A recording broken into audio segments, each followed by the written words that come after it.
Hello friends, स्वागत है आप सभी का मेरे यूट्यूब चैनल में। दोस्तों, आज के इस वीडियो में हम सभी पढ़ने वाले हैं मध्य प्रदेश जीके के एक बहुत ही इम्पोर्टेंट टॉपिक के बारे में, जिसका नाम है मध्य प्रदेश के जैव आरक्षित क्षेत्र, जिन्हें हम बायोस्फीयर रिजर्व भी कहते हैं। तो चलिए दोस्तों, स्टार्ट करते हैं मध्य प्रदेश के जैव आरक्षित क्षेत्रों को। तो दोस्तों, मध्य प्रदेश में कुल 3 जैव आरक्षित क्षेत्र हैं, जिनका क्रम इस प्रकार है। पहला है पचमढ़ी जैव आरक्षित क्षेत्र, दूसरा है अचानकमार अमरकंटक जैव आरक्षित क्षेत्र और तीसरा है पन्ना जैव आरक्षित क्षेत्र। तो चलिए दोस्तों, अब इन तीनों जैव आरक्षित क्षेत्रों के बारे में हम विस्तार से पढ़ते हैं। तो मध्य प्रदेश का पहला जैव आरक्षित क्षेत्र है पचमढ़ी जैव आरक्षित क्षेत्र। तो इसकी स्थापना सन 1999 में की गई थी और यह मध्य प्रदेश का पहला जैव आरक्षित क्षेत्र है। दोस्तों, यह पॉइंट बहुत इम्पोर्टेंट है। यह आपको याद रखना है कि मध्य प्रदेश का पहला जैव आरक्षित क्षेत्र कौन सा है? पचमढ़ी जैव आरक्षित क्षेत्र, जिसकी स्थापना सन 1999 में की गई थी। अगर इसके क्षेत्रफल की बात करें तो इसका क्षेत्रफल 4,926 वर्ग किलोमीटर में फैला हुआ है। 4,926 वर्ग किलोमीटर। चौथे पॉइंट की अगर बात करें तो यह यूनेस्को की जैव आरक्षित क्षेत्रों की विश्वव्यापी नेटवर्क सूची में शामिल होने वाला मध्य प्रदेश का पहला जैव आरक्षित क्षेत्र भी है।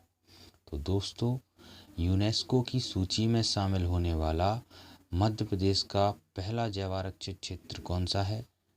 पचमढ़ी जैव आरक्षित क्षेत्र, जो कि मध्य प्रदेश का पहला जैव आरक्षित क्षेत्र भी है और यूनेस्को की विश्वव्यापी नेटवर्क सूची में शामिल होने वाला भी मध्य प्रदेश का पहला जैव आरक्षित क्षेत्र है।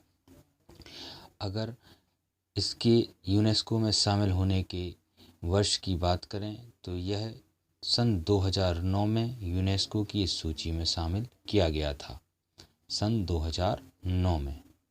अगले पॉइंट में अगर हम बात करें तो इस जैव आरक्षित क्षेत्र के अंतर्गत 2 वन्यजीव अभयारण्य और 1 राष्ट्रीय उद्यान आता है। कितने वन्यजीव अभयारण्य दोस्तों? 2 वन्यजीव अभयारण्य और 1 राष्ट्रीय उद्यान। वन्यजीव अभयारण्यों में बोरी घाटी वन्यजीव अभयारण्य, जो कि होशंगाबाद में है, और पचमढ़ी वन्यजीव अभयारण्य, जो कि पचमढ़ी में है।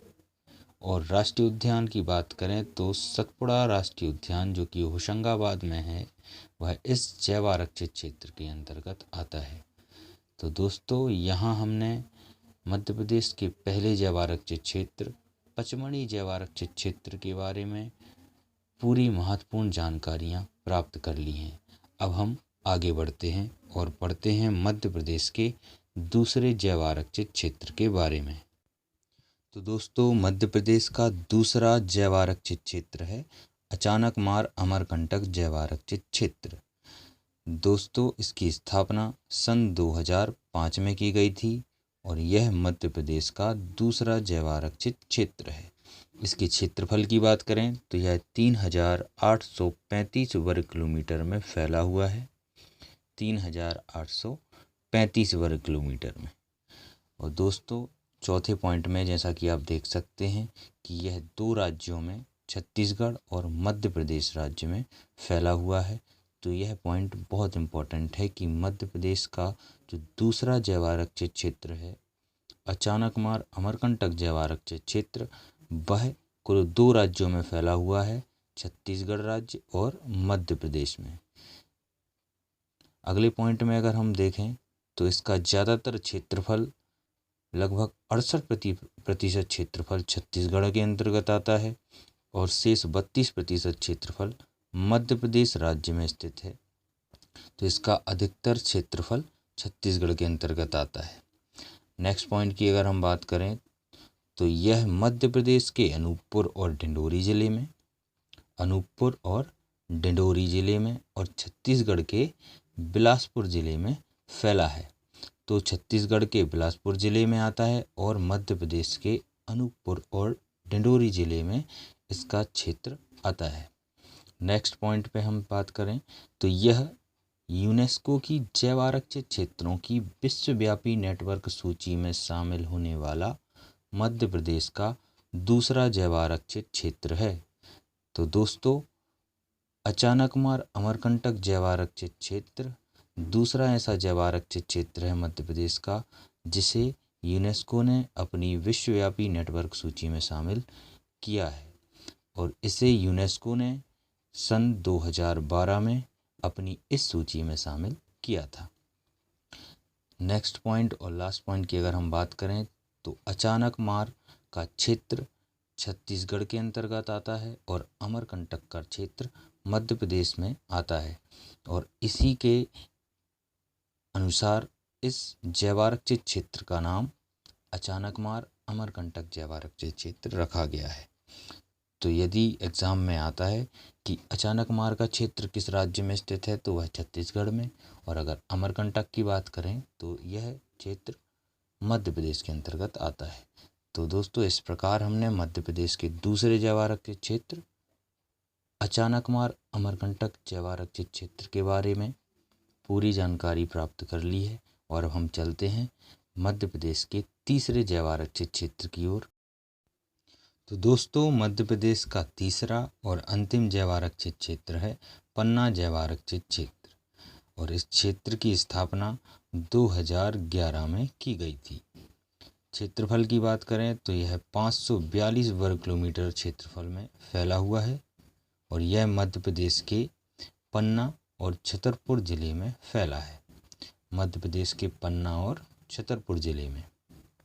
और दोस्तों, यह वर्तमान करंट अफेयर्स की दृष्टि से अत्यंत महत्वपूर्ण जैव आरक्षित क्षेत्र है क्योंकि अभी हाल ही में नवंबर 2020 में इसे यूनेस्को ने अपनी जैव आरक्षित क्षेत्रों की विश्वव्यापी नेटवर्क सूची में शामिल कर लिया है और इस सूची में शामिल होने वाला यह मध्य प्रदेश का तीसरा और हमारे भारत का 12वां जैव आरक्षित क्षेत्र है। मध्य प्रदेश का तीसरा और भारत का 12वां जैव आरक्षित क्षेत्र। तो दोस्तों, यह मध्य प्रदेश करंट अफेयर्स और नेशनल करंट अफेयर्स दोनों की दृष्टि से अत्यंत महत्वपूर्ण है। इसे आपको याद रखना है कि यह पूरे भारत का 12वां ऐसा जैव आरक्षित क्षेत्र है जिसे यूनेस्को ने अपनी विश्व धरोहर सूची में शामिल किया है। इसके बाद नेक्स्ट पॉइंट में हम बात करें तो यह क्षेत्रफल के अनुसार मध्य प्रदेश का सबसे छोटा जैव आरक्षित क्षेत्र भी है। तो मध्य प्रदेश का सबसे छोटा जैव आरक्षित क्षेत्र कौन सा है? पन्ना जैव आरक्षित क्षेत्र। लास्ट पॉइंट की हम बात करें तो इसके अंतर्गत पन्ना नेशनल पार्क और केन वन्यजीव अभ्यारण्य आता है। तो इसके अंतर्गत एक राष्ट्रीय उद्यान जो कि पन्ना नेशनल पार्क है और एक वन्यजीव अभ्यारण्य जो कि केन वन्यजीव अभ्यारण्य है, इस जैव आरक्षित क्षेत्र के अंतर्गत आता है। तो दोस्तों, यहाँ हमने मध्य प्रदेश के तीनों जैव आरक्षित क्षेत्रों के बारे में पूर्ण जानकारी प्राप्त कर ली है। अब दोस्तों, हम चलते हैं हमारे नेक्स्ट पेज की ओर, जहाँ मैंने आप सभी के लिए जैव आरक्षित क्षेत्रों से संबंधित कुछ महत्वपूर्ण तथ्यों को इकट्ठा करके लिखा हुआ है। तो चलिए दोस्तों, पढ़ते हैं जैव आरक्षित क्षेत्रों से संबंधित महत्वपूर्ण तथ्यों के बारे में। तो पहला पॉइंट है कि वर्तमान में भारत में कुल 18 जैव आरक्षित क्षेत्र हैं। तो दोस्तों, यदि आपसे पूछा जाता है कि वर्तमान में भारत में कुल कितने जैव आरक्षित क्षेत्र हैं, तो हमारे भारत में जैव आरक्षित क्षेत्रों की कुल संख्या है 18। इसके बाद नेक्स्ट पॉइंट में देखें तो यह भारत के इन 18 जैव आरक्षित क्षेत्रों में से कुल 12 जैव आरक्षित क्षेत्रों को यूनेस्को की जैव आरक्षित क्षेत्रों की विश्वव्यापी नेटवर्क सूची में शामिल किया गया है। जैसा कि मैं आपको पहले बता चुका हूं कि भारत के कुल 12 जैव आरक्षित क्षेत्र यूनेस्को की सूची में शामिल हो चुके हैं और 12वां जैव आरक्षित क्षेत्र जो इस सूची में शामिल किया गया था वह पन्ना जैव आरक्षित क्षेत्र था, जिसे नवंबर 2020 में यूनेस्को ने अपनी इस सूची में शामिल किया था। तो दोस्तों, वर्तमान में मध्य प्रदेश के सभी तीनों जैव आरक्षित क्षेत्र यूनेस्को की इस सूची में शामिल हो चुके हैं और मध्य प्रदेश में अब कोई भी जैव आरक्षित क्षेत्र ऐसा नहीं है जिसे यूनेस्को ने अपनी सूची में शामिल नहीं किया है।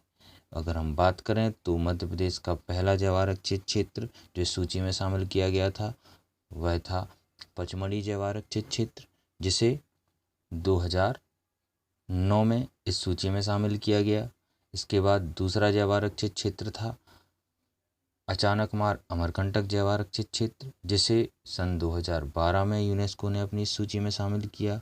और तीसरा और अंतिम जैव आरक्षित क्षेत्र जो इस सूची में शामिल किया गया वो था पन्ना जैव आरक्षित क्षेत्र, जिसे अभी हाल पिछले साल 2020 में नवंबर 2020 में इस सूची में शामिल किया गया है। तो मध्य प्रदेश के सभी तीनों जैव आरक्षित क्षेत्र इस सूची में शामिल हो चुके हैं। यह आपको याद रखना, यह बहुत महत्वपूर्ण तथ्य है। लास्ट पॉइंट की अगर हम बात करें तो इसमें मैंने आपको जैव आरक्षित क्षेत्र की परिभाषा बताई है।